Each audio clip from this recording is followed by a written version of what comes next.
Sean Connery captivated audiences everywhere as James Bond, the suave actor opening up to our Barbara Walters about the pressures and demands around playing the iconic character.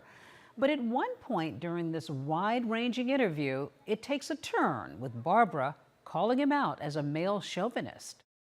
I mean, here you were a kid who left school at 13, was working from the age of 9. Yeah.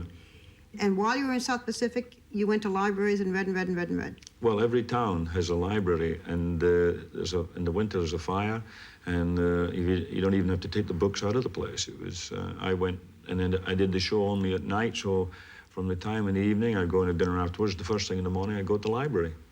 I read all Ibsen's plays, and I read Shakespeare, and then by the time I had finished the year, I was really so entrenched in it, and then I came back to London. I decided then I was an actor. After you did South Pacific, when you were looking for parts, and you called it your TOO period, your T-O-O period. Oh, yes. Yeah. Well, Michael Caine, I'll tell you, he did exactly the same, especially in London, because, you know, I was too tall, too Scottish, too foreign looking. You know, I never played an English part. Originally, I played Greeks and Arabs and Italians. And then came...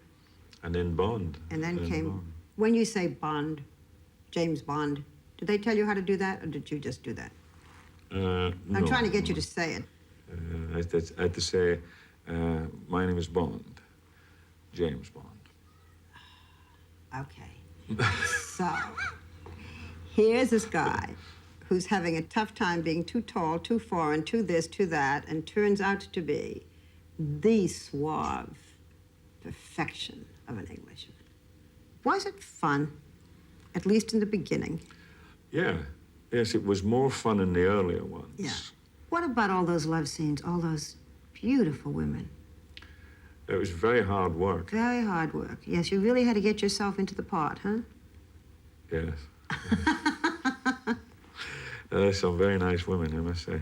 Very nice. You have very little vanity, at least from what I can see. Was there ever a point where you said, the heck with it, I'm not going to put a toupee on? Well, I had to wear 2 pieces on Dr. No because of the character. I could never wear a hairpiece, but that's a personal thing. I think it's when I'm not working. I don't care for wearing one even when I'm working. It's something to do with the resonance of the voice. It stops when you wear a wig. And I feel all the time when I'm talking about a wig on that it's muffled somehow.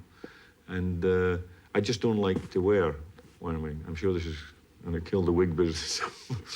But I don't, it's just a personal thing. And so I never bother. I mean, you don't doll yourself up to do this interview. Well, there's not a great deal to doll up. Eh? You know, Sean, it is the Bond films that assured your early success, that made you famous. Mm-hmm. Oh, yes, without question. Okay, yeah. Yet you walked away and are somewhat, what, angry about them, bitter about them? Unless one has experienced the kind of goldfish bowl pressure of being where one was in that time, it's very difficult to understand my behavior. But for example, the demand was enormous for publicity and exposure, people coming on the sets and everything. Very, very difficult. And the films were difficult and got more and more difficult for me to make because they were never well planned and they were always being rewritten. In other words, it ran your life. Yeah, that's right. It became the tail wagging the dog, and I don't like that. Did the attention bother you?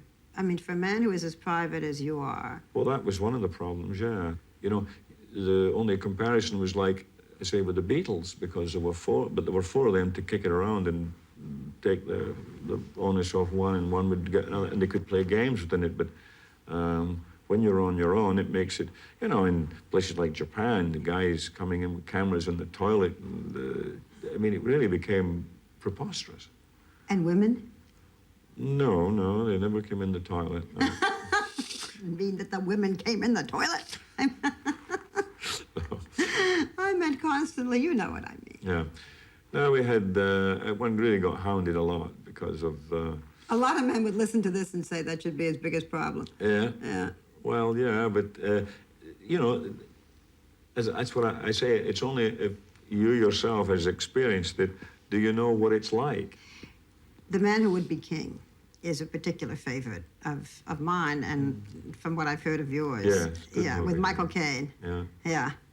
It must have been a very great experience to work with a guy you liked as much as the two of you. Yeah, we had a wonderful time there, I must say, because, you know, it is the basis of the movie, the friendship.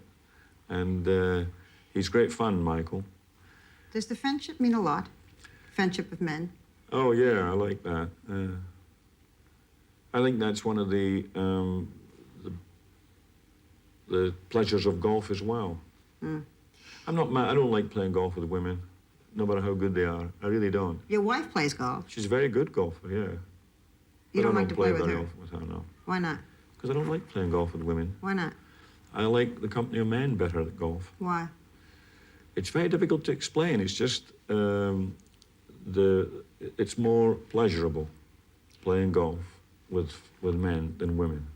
Years ago, you did an interview, which may come back to haunt you. What, you know what I'm going to say, right? No? Okay. You did an interview in which you said, not the worst thing to slap a woman now and then. As I remember, you said you don't do it with a clenched fist. It's better to do it with an open hand.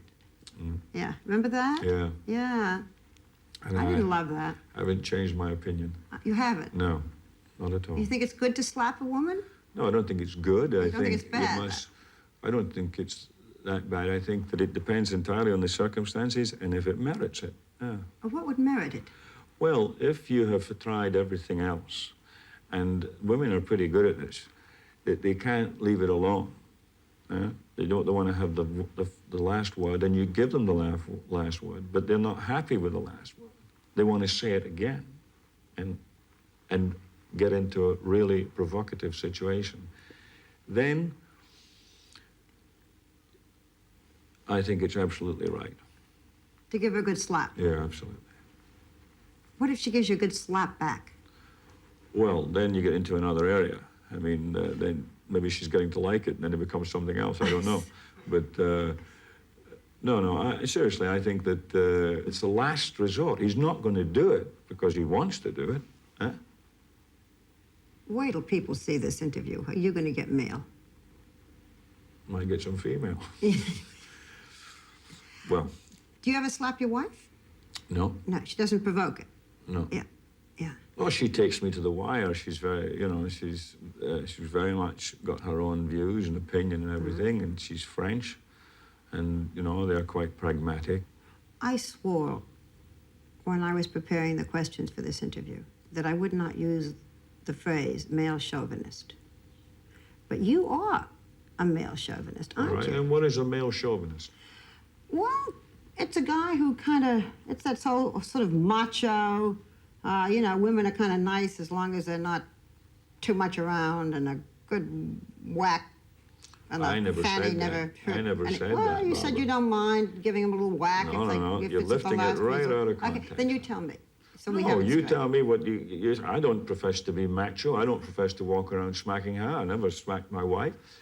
It's the I'm attitude. saying It's the attitude. the attitude. Oh, you mean I should? My attitude should be different when I'm talking about it's women. okay. Oh, But what it's do you just, mean? well, I don't like playing golf with women. That's a crime. I don't go and insist playing with them. So why should they come insist playing with me? Also, in the golf club, when there's a room for men only, I think it's terrific. And why would they want to go in if they're not wanted there? Huh? Now, I suppose I could go and say, well, where's the ladies' club here? I must go and get some games of these wonderful 36 handicappers. And, you know what I mean? equal time, Coming out with equal their- rights. Yeah. Do you respect a woman's opinion as much as a man's? But of course. Okay. Of course. Why wouldn't I? All right. But you know, there are stupid women, eh? And there are stupid men. Okay. Yeah. Okay. So you. We haven't cornered the market on all our faults, eh? Sean, what do you think is the biggest fault, in your opinion, that a person can have? Biggest fault? Yeah. You mean other than being a chauvinist Other pig? than being a chauvinist pig. Yeah. Pig is a word I didn't use.